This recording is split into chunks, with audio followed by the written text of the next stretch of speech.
VHS, Blu-ray, and DVD. Stocking our shelves up with what you want to see. If you need a place to rent content, you better listen. We're Cannibal. Ah, man. Inventory is fucked. We have 23 copies of The Forbidden Part 1 and 2. Is that like too many or too few? Yeah, it's fucking too many. 23 copies? How many have you sold? We've never sold a copy of that movie. They keep sending them. We do. Sollywood. All right, well. What do you got there? I got my lunch. What? Well, did you make one for me? This one is for you, actually. Oh, peanut butter and jelly? Of course. My favorite. Your All right. favorite.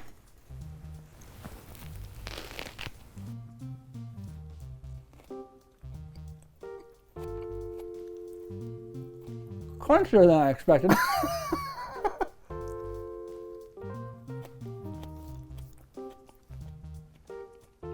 It tastes a bit off, Lee, not gonna lie. You like it? I don't dislike it. Really?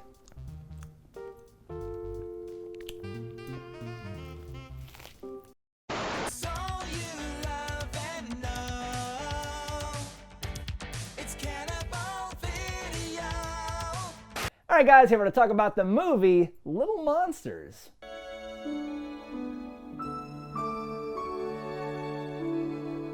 (1989's) Little Monsters, Lee. I know you've seen this one before. Yes, who hasn't? This was a part of my childhood. I remember this shit. I've referenced it, I think, here and there. Obviously, It's got everything you need. Classic. Fred Savage, Ben Savage, Howie Mandel. who is also savage. Savage as hell. Savage AF. No, he's unrecognizable in his It's makeup, crazy. and it's Yes, yes, fantastic. yes. It's a great movie about a boy and the monster under his bed Yes. and their magical journey. His best friend. Yes, this is weird. This is a weird one. I remember it from my childhood. Parts of it terrified me and still do. Oh kind yeah, of. no, Okay. that's why Good. like as a kid, parts of this was firmly a horror movie. Okay, and I remember word. renting this all the time. Yeah. Like really loved this movie, and it holds up. I want to say like this is something that like if you've never seen it, watch it. If you've seen it before and you're worried, I think you could watch it again and enjoy it. I think this is one of the ones that we had like copied off of cable or something. Okay. Because they have cable for 2 weeks a year. Sure, the sure. promo, and we had all these tapes. So I think there was a tape that had like 3 movies on it, and one of them was this or some shit. Like, because yes, I remember watching this a lot as like a kid. I would say not that it doesn't hold up. It's certainly worth watching for all the weird and cool parts. Oh yeah. But it kind of starts to stumble at the end. It's weird. I don't Nostalgia like it as took much. over, I think, Yes. for me for that ending, and I wrote it all the way out to the themes, like the ending credits song that I remembered and was like singing along. I was like, this is great. It's Talking Heads. Yeah, Talking Heads. Yeah. It's great actually. I forget the name now, but I was like, what's that song? And found it. I'm gonna add it to my thingy or something. No. Fucking yes, I agree. I'll be critical in spoilers. I think they do some like bad stuff. Oh, there are issues. Like, I will tear into some things. It's but... like the ending makes it kind of clumsy because like 40 minutes and I was like, this movie's perfect. And then like towards the end, I'm like, okay, can we fucking wrap it up? Like, what are we doing? Yeah. And then like right at the very, very, very end, I was like, Atreyu! I was like super into like nostalgia for like the way it ends. Yeah, I was like, this is great and stuff. Because that ending, it has a nice funny beat that kind of saves it in like my memory at least. But to get there is a little awkward. Once again though, worth watching if you haven't seen it for some crazy reason. What's wrong with you? Definitely recommend. We're about to go into spoilers, so if you've seen it or don't care, follow us over, and if not, pull out now. If you need a place to rent content, you better listen. We're Cannibal Video and we eat the competition. All right, guys, so here we are for the spoilers of Little Monsters. Pequeño Monstruitos. I love this movie. Yeah? Yeah, this one, I think I could have ridden a whole just nostalgia high on this one and like not even had to watch it and just talked about the movie. But watching it again, a few things jumped out to me that I did not know in my original 150 weird. watches. I was going to say, like, my heart is cold and dead. So I was just like, it's good, it's fine, it's all right. So like, just I think being an adult and knowing who characters are more, you're like, oh, that's blah from blah. Actors, right? Yeah. Like the mom in this Look at it this way. They can only get better. looked familiar. Yeah. So I was like, oh, she's from Major League. She's the bitch. She's in a few I was things. like, like okay, that, yeah. but that's what jumps out for her. Yeah. Like the what's his name, Snick. You should take that as a compliment. What? I I tried. You gotta believe me, Snick. I tried. Like the big ogre monster Yes. guy, he's the friend from Burbs. Yeah. I was like, oh, cool. And Boy, like the lead boss here, You'll be the one in charge of yourself.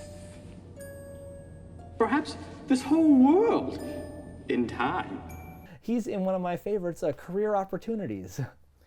Boy is in a million things, right? Yeah, he's in that what's the one recently? Some shit. He was on Luke Cage as I think Yeah, he's yeah. Misty's partner. He's in a bunch of shows. He's a bad guy in that, though. I only like him when he's a good guy. Spoilers for other things. No, he is on a lot of shows for like one episode. Shows that need a really awesome character actor to be Yeah. like a patient on House or like a killer on Psych. Now that's a spoiler. Yeah. Blah blah blah. And yeah, I'm a super big fan of his. He's the Pulp Fiction guy. He's black. Like he's that I think guy. he was an executive decision. He's been in hundreds of movies. But as a Wonderful. kid, especially with the makeup, Oh god. didn't recognize that guy for anything. Still have trouble recognizing him. I think he's Yeah. got something happening to his face. Well, he's wearing like a mask essentially. Of a face, Yeah. yeah. But that mask, that was what made this a horror movie for me. Show Brian to his room. Was like when When he that pulls face it rips off? away and he has that Yes. like evil looking Krang from Ninja Turtles as his face. I was Yeah. like, what is this? It's a fucking horrific. It's a meatball with bloodshot eyes Yeah. and all this crazy stuff. but loved it. But it's creepy and scary. Oh, yeah. and it's so good. No, even when his arm turns into clothes, I was like, what the fuck? Like things like that are scary. It's definitely a fun movie. I'm not sure who it's marketed to because like it's definitely a Nobody. kids movie, but they curse a fair amount in this for like Yeah. a children's movie. For how- That's a product of its time. For how bad Howie Mandel's comedy is, like it must be intentionally bad.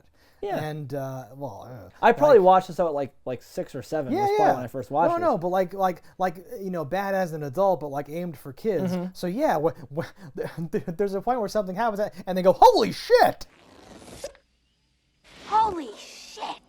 Yeah. And you're like, wait, this is like I think a kid says that. I'm like, Yeah, what is this? a Stranger? bunch of times. What is this? Stranger Things? I What are think you he doing? says like, "Oh, Snick, he's a bitch." All talk, just a big mouth. And ever since he developed that hump, he's been such a bitch. But you learn to stay away from Snick and the staircase. Yeah, well, yeah, but holy shit, that's the top tier. Is that top tier? Well, it's better than bitch. Yeah, shit. You can say bitch. Shit's I think bitch is worse than shit. wrong. I think in just the hierarchy of curses. Yeah, no, you can't say shit on like normal television. You can say bitch all day. I think you can. People do now. No, I think there's no hardcore cursing in this movie. The shits and bitches. No one's are like as far as you get, fucking. Yeah. Whatever. Well, there's no hardcore sucking and fucking here. Yeah, him and Yes. the girl, the love interest of the movie. Yeah. So she grew up to be on a show I watched. It's like she was always the right age to be like a childhood crush thing. I think. Oh, Where neat. like me at 7 was like, she's cool. She's got the a one. key. Is this some sort of prank? No, I'm serious. And then later on, she was on this basketball TV show called Hang Time. Hanging together. I was like, she's a cheerleader. Cool. Cool. No, I think I might have liked her too. She's cute, right? And Yeah. she like it's sort of amazing to me. I just mentioned Stranger Things. This is an opportunity to keep mentioning it. Sure. Like the archetypes that Stranger Things uses, we talk about like a bunch of other movies that it's ripping off, and this even here, just this trope of like the sassy redhead, smart whatever chick. You really want to know? Or you just asking? I really want to know. Disgusting. Your face may corrode the camera. Yeah, Right? yeah. And so many other things like the dad is useless and shitty. Have you by any chance seen a piece of sandpaper or a paintbrush around here the last few days? Huh? Now, Reggie, straight away, foul line, no. And the mom is like tough and like strong and like that's supposed to be some weird Stranger Things woke shit. But they're doing that here. Oh, yeah. They get fucking divorced. It's Daniel crazy. Stern They're in about this is to, yeah. fantastic. He's not in it a lot, but in the parts he's in, it's used so fantastically. Under the bed? No, Dad, don't! The kid that plays the bully is the brother in Home Alone, so like Buzz, they have a yeah. crossover there. Who's Eric? Who's the Eric who threw his lunch at me? You're like, okay. There's a couple of people that danced back and forth through different roles, and I always like that. We're like, oh, it's a small world, cool, little things. Yeah, I remember Daniel Stern mostly from his banditry as opposed to, but he's apparently played a bunch of dads. Like, for me, he either robs Macaulay Culkin or goes to some camp, and that's it. And yeah, here, he's like a hapless fuck. He's horrible. He's like, you're dead, mister. You're dead, mister. He's got a bunch of stuff going on.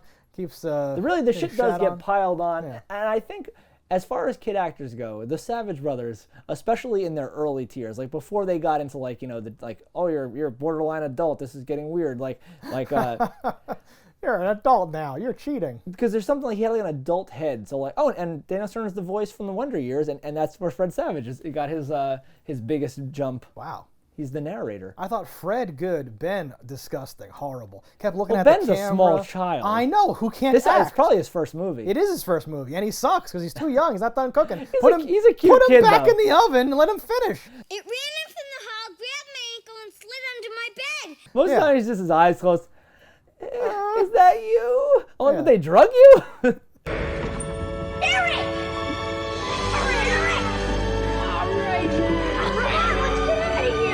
What are they doing to you in that Are you box? so tired? I understand it's nighttime. Oh, okay. It's past his bedtime. Yeah, makes sense. He's cranky. Dude, but this is like one of those things that set me up as a kid where you're like, oh man, yeah, you have your friends are down to ride, they'll risk their lives to help you out and do this thing. And like, there's never are there people like in this movie here. No, and the bully gets pulled out of bed like last act, like, hey, you remember the kids that you hate made you drink piss? We need you to help them. And he's like, let me put my glasses on. It's like, well, you better help us or I'm going to make you drink more piss.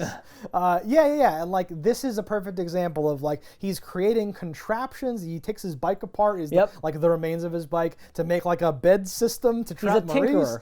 And like childhood inventors were a whole thing. And yes, it was popular. Going on adventures with your friends where you're, again, it's like a Stranger's Goonies thing. It's style like adventures. Goonies. It's this whole fucking thing. Yes, exactly. And life is not like that, folks. No. It sucks. You never do this. Well, like from the jump, you're like, oh, he's a tinkerer because he has like a roadwork sign like hooked into a clock. Yeah. I'm like, this is some cool shit. He's got some Pee-wee's Playhouse shit going on. We know this guy's cool because his room is cool, so obviously he's awesome. He's cool. He has like this attic, bedroom, which is always good. The master suite. Pretty much. His brother's a little bitch. But like even his brother's friend, who's like way bigger than him, like down the ride, comes in the middle of the night, he goes, you're part monster, I need you to help my brother. All right, let's do this. Got my beret hat on. I'm in. Eric's my best friend. Come on, let's go. No, and it's a good journey because it opens with him being like, we had to move, it sucked, I don't have any friends. Starts in black and white, goes to color. We moved here about a month ago. My parents. They said it'd be better for me and my brother Eric. They're slowly coming in. But yeah, by the end, he's like, I have these ride or die friends, and we're in California, so we're going to have some time to bond. They're in Malibu. Malibu? Massachusetts? Where the hell's that? Where the hell is that? California? California. California? How the hell did they get there? That chasing the sunset thing. It's wonderful. Yeah. Oh man, I love that. Or sunrise, not sunset. I think that as a kid, so good. Yeah. And as an adult, I'm like, yeah, get it. Oh, get past the guy who's in the chair with his little fucking hands. Attaway. Come on, kid. You may not know this, but in Minecraft, when you're in the Nether, traveling distance is like different than in the overworld. So you can create like a portal and then go a short distance, create another portal, and pop back much further away relatively. But it's all just scaling. Okay. So now I'm like, the Underworld's like the Minecraft Nether, and they can travel far because they're able to run in like 20 minutes, whatever it is, like an hour, whatever the thing is, across the whole country on the other, in the overworld as opposed to the Underworld, right? I was never sure how big the Underworld was even supposed to be, because like in my head, it's like it's a warehouse full of pallets. Like it is a small thing, which is a bunch of doors. Take a gander ride. Ain't it amazing?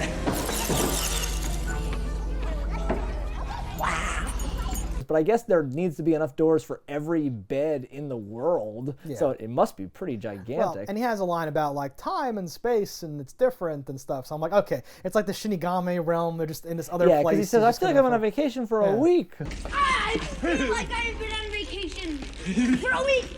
All right. Yeah, so like time must flow different, things must be different or something. It's almost unfair that you can go to a different time zone, period, because it should, you potentially could be like, no, I kept going. It's always day somewhere, and just be in there for years and never, be your full day. That's what you should do. 24-hour clock should start from your time zone. They should all be monsters. No, it's sunrise. It's not 24 hours. Yes, but what I mean is if you kept going, the sun... Yeah. Whatever. Beat the system, man. You love the loopholes. Let's keep running. They'd be running constantly, though. Yeah. They'd be in such good shape. Well, the biggest problem I think I had in this movie was Howie Mandel's character gives him this emotional, impassioned speech at the end, like, oh man, you're my only friend, take my vest. Time to move on, bud. I'm gonna miss you, Maurice. I really am. Let's go, Brian. The sun's coming up. It's so good. Oh, I'll miss you, man. Oh, it was good times. Wish I could stay, but I can't. And like, even if he never goes back into that world, which he still could every night up until morning, Howie Mandel is not trapped in there. I don't know why he couldn't come visit him. Right, it's weird. It's very strange. The ending is bad. The ending doesn't make sense. I was like, he gave him his vest. He's like 4 sizes smaller without that vest on. Yeah, and now he's going to have that vest where they're like, who gave you this vest? Was it the guy who kidnapped you? The kids won't talk about it. What's going on? You just imagine them finally meeting up and being I just wonder, like, what establishes what you turn into when you disappear? Like, if you're wearing no clothes, are you just invisible? Like, because the clothes move as if are you just inside them shrunken, or are you the clothing? It's like when you... Because she slides the clothing under the door. And there he is. Yeah. So I'm like, okay, can he change his outfit ever? Like, can he get a new vest? No, like that's them. There's a lot of terrifying body horror implications of this movie. There's a terrifying, honestly, very subtle, very quick scene where they've laid flashlights down to like pin down a bunch of Underworld monsters, and they're all like, just moving little bits of clothing with flashlights. I called them light terrorists at this point because because none of those guys did anything to them. No. They're just blanketly attacking any monster in there. Yes. Seemingly only like Snick and Boy are the bad ones, because once they die, all the other monsters are like, yeah, you did it, you're free, high five, go to Fresno, whatever. Yeah. Like, and I'm like, okay, I'm like, they just came in here like just literally just killed all your boys. This is my other complaint, is that there's no like it's a happy ending, obviously, but there's no standard like, oh, Maurice will now be the king of the underworld, or there was no mushroom king who came back. So I'm like, what's gonna happen to this place? Well, There's they no are one in still charge evil. now. Their job is to make your life miserable, scare babies. Right, they're like mischief gods, but like there could be like Monsters Inc. is the elephant in the room here. This is just Monsters Inc. Yeah, they ripped the shit or off like this. vice versa, right? So like, this came first, so this. At least in Monsters Inc., there's a reason why they're scaring the kids. And at the end, they're like, we're not going to do that anymore, right? And this eschews all of that for this personal story that you've called out as being quite goofy. As like, wait, you can just pop up under, because like, I don't think Fred Savage can visit him because he will slowly turn into a monster, right? Well, he says you'll sleep it off. My arm. I mean, it turned to clothes last night. Don't worry about that. You sleep that off. Nothing's permanent unless you get trapped down here, bud. Sleep takes that away, so it should rebuild his battery where he does not turn anymore. I think he means like over time it'll like go away. Yeah, right? yeah. Yes, because he's slept already. No, but you got to think with how much time he's spending there, he's only sleeping like a half an hour. I think sleep's not meant to be taken literally. I think it's just like it'll wear off, you're fine or something, right? So I think he'd have to manage. I think literally. I think he'd have to manage how long he spends there to not, because he needs sunglasses after the first day. I can't bear to see anybody go up there without protection. Those UVs can be pretty dangerous, if you know what I mean. It's like slowly changing his body and all that shit. That's because he's tired. He wants to look cool. No, he's getting photosensitive because he's turning into a monster. I think that's little kid hangover just from being up all night. No, it's literally. That's what I think it is. And he gives him the sunglasses because deep down he knows he's wrestling like, fuck, I'm turning this kid into a monster. There is definitely some issues. I am condemning him to the same fate that I was condemned to 200 years ago. I'd like to know that. I would have liked them to do a prequel because where did it first start? Were any people just monsters, or are all just like runaway kids turn into monsters? Oh, I think a lot of them are kids. Maybe Boy, or maybe there's some story. A lot of them are clearly just children. Yeah. And I would have liked to know more about Boy. Snick, like the hump was new, seemingly. Like he got caught in the sunlight or something and grew that hump because he didn't like it. He was a little bit embarrassed about it. What happens when Boy doesn't get what he wants? I don't know. I have a hunch. Hunch? Is that my hunch you're talking about, Maurice? There's a little bit on there. I wonder what Boy's deal was. Like did Boy do this voluntarily? Like, what is his thing? How did he become in charge? Well, and like he lives up at the top of like his staircase. Yeah. That's the master staircase. It goes up to Boy's room. Who's Boy? The guy who runs this place. But they're not going through like a portal. They're still in the underworld. Yeah. So like, is that where his bed? Like, what is happening? I'm super interested in like a lot of that stuff. Obviously. I love that he has like the toy weaponry and like dudes ready to go for when shit goes down. That's my other problem. In my head, they show up and there's like a showdown. Let my brother go. Do this, do that, and then we have all the lights and we win. And then on the way out, blah blah blah. But that's not actually quite what happens. No, there's 2 rounds. Yes, the movie with a reset, and they go to their save point and they get more batteries and more flashlights. We're on the same page. Good. So yes, didn't remember that at all. Because your brain, like my brain, fixed it, right? Yeah. But no, there's like 2 endings, and the first one has the like boys toys warrior part and the whole running and the whole climax. Then they just get thrown into the trash compactor from Star Wars like scene where they do the awesome light from pencils. A little bit dial code Santa Claus. Yeah, just like a fucking dungeony thing. And then they must have escaped, made their way all the way out of the underworld back to their places, back to the school, broken into the school, gotten all the light bulbs from the school, gotten all the way home, gotten the bully. That supply closet is only there to supply this mission. Literally, it is just light bulbs, batteries. Car batteries, like they took all the sporting goods stuff. They're like light Power Rangers ready to go. I was gonna say, are they VR? And they brought their heavy to carry the batteries. No, there was like another show like VR Troopers or one of those other ones where I was like, because there were 3 of them. And I'm like, yeah, it's this goofy thing. Then they show up, and now it's like the bad guys were just waiting for like it to resume or something. And like like you're saying, like a boss fight in a video game where like the health bars don't reset or like the fight doesn't reset because they just show back up and it's 2 seconds. They just roast them. Say goodnight, boy!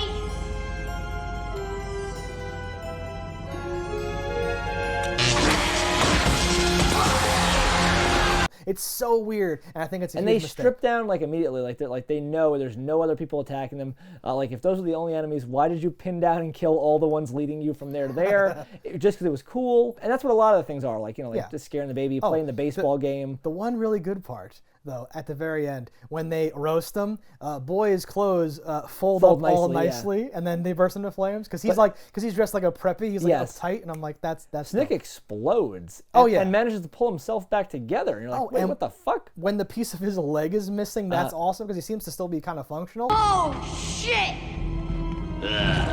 And then Maurice hits him with a flamethrower. Yeah, where'd that come from? Hey, Snick! How about a light,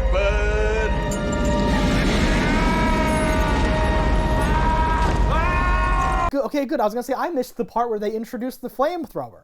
No, I have no idea. I also think he would have trouble operating a flamethrower because it would be very bright. Because light would come out. What would have been cool would have been like, whoosh, and he shrinks back down. Yes. And then once the fire extinguishes, he pops back up. Yeah. All right, who's next?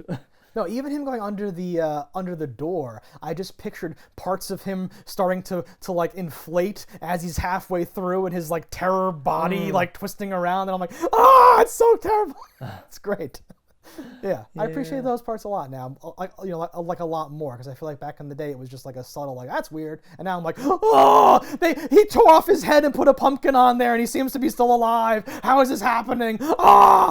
Well, I think based on how that character was, he had an extra set of hands that just held his head on. So I don't think his head was ever attached. I think it was always being held by fake hands, and then once it was a puppet thing, it was actually real hands. Yeah, but I could see having a nightmare of like, all I taste is pumpkin now. Oh God, I can't smell anything. Oh, my whole head is all fucked up. Please help me. Someone get your head back. You can't get your head back. Oh, Snick, please. It's in a minor bucket. Sorry, kid. It's like, I used to really be like feeling for the kids that got their lives ruined. Yeah. Like some of the things they did, I'm like, oh my God, this is irreparable damage. I'm innocent! I'll take a lie detector test! What are you doing? Oh, because they go in and like there's a happy montage of them fucking up like a dozen kids' lives, right? Where they pretty much put footprints and bullshit and paint. The paint girl's amazing. She's covered in paint herself, and the whole background's covered in paint. Yes, and it's just like poopy, like. If you didn't do it, who did?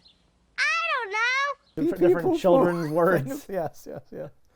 I definitely love the idea of doing that to somebody. I think that's funny. I like when they go to his girl's house and Howie Mandel's hand turns into a dog to eat her homework. best friend. His right hand. That is also terrifying. That's I was like, oh, all right. And like he's licking it. It's when that hand came up, that too is super. Those are like the actual scary things to me in life, where it's like that's horrifying because it's like it's like doing it. It's like it's alive. When his eyes come out on huge stalks. Yes. I was like, oh god, what's happening? Howie Mandel in this is like, what did I compare him to? He's like a mix of like Robin Williams, the genie, and like the Mask. Yeah, I was gonna say Robin Williams, but like on the wrong cocaine or something, like the bad kind. Except when he opens the can of cat food, like he's a can opener on his mouth, and it rotates. That's awesome. But and I think he really pissed in that bottle. It had a nice frothy head. I'm like, what the fuck's going on, Howie Mandel? Probably just shook it a little. All right, Maurice, that's great. All right, yes. Oh, yeah. But as a kid, just that message of like, oh, we're gonna put cat food in your tuna fish, and we're gonna piss in your apple juice. Yep. Like, yep. That's a good prank. Good, clean fun. And that kid knew. He took one sip and he's like, who pissed in my apple juice? I'm like, that kid knew what piss tastes like. Piss! Who put piss in my apple juice? He must have fought in the piss wars, the great the piss conflicts. I like where's Fred Savage originally from in the movie? Are they from New York? They went from the city to like the country or whatever here. Because like he takes on that big kid and like they're scuffling pretty good. And I'm like, all right, Fred.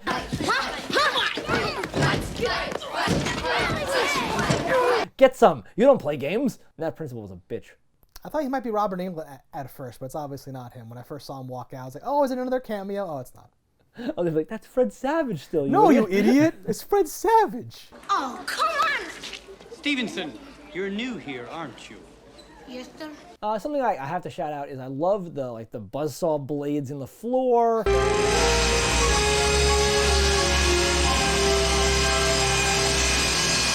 The teddy bear with the drill in his like face. Now, Brian, isn't that what you want? Yeah. Like things like that like stood out as a kid. I was like, this is great. As an adult, things that stand out to me is like, oh, how the kid's taking the divorce. Oh, well, you know, the younger one went to school. The older one's upstairs sawing the legs off the beds. How are the kids taking it? Oh, they're fine. Eric went to school. Ryan stayed home. He's upstairs. Sawing the legs off all the beds. I love that. I really enjoyed those like magical fireworks that like are just like kind of traveling around there. Yeah. They have a great look to them. They're very much like this time period. Like they're all on like par with like Ghostbustery shit. Like we're like, what is doing that effect? I really enjoy it. It's just some of the little things because like there's a lot of going into this movie's visual design, and I think that alone can take you back like to a nostalgic thing. Even if you've never seen the movie, just like watching it, you're like, ah, yeah, like this style sets and these goofy costumes. I love. Did you notice that you have Fred Savage a couple times in the movie? So like I watched this maybe a couple years ago, and during the baseball scene, I was like, oh, that monster looks like Ben, looks right? like Ben Savage. Yeah. Yeah, I'm sorry, Ben Savage. Yeah.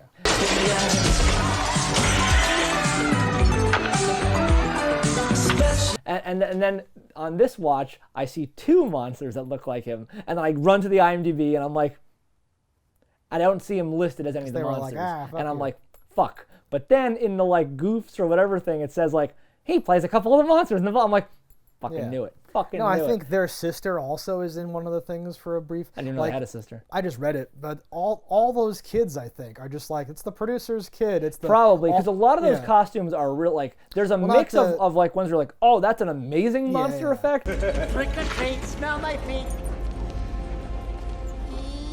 Yeah. And like things happen and it does stuff. And other ones where you're like, that's a child with like a thing on.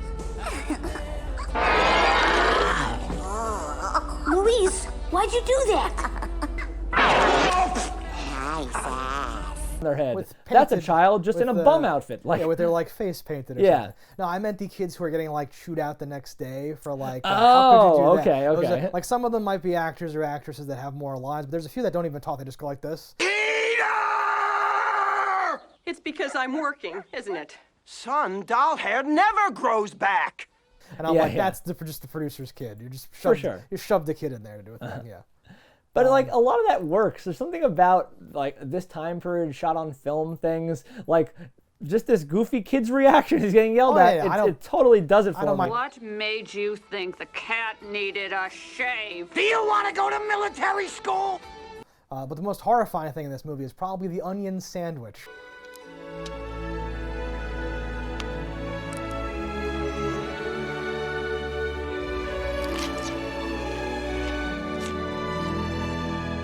It's an entire, it did make me wonder. It's a huge, it's like a thick old, big ass piece of onion. And I'm like, this kid's crazy. He's obviously a serial killer. I see why Maurice wants him for the Underworld.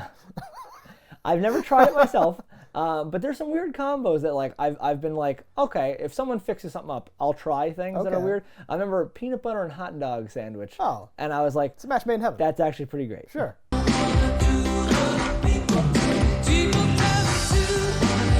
I like the little subtle things like Maurice is growing horns when the light touches him. Horns! Great! Great!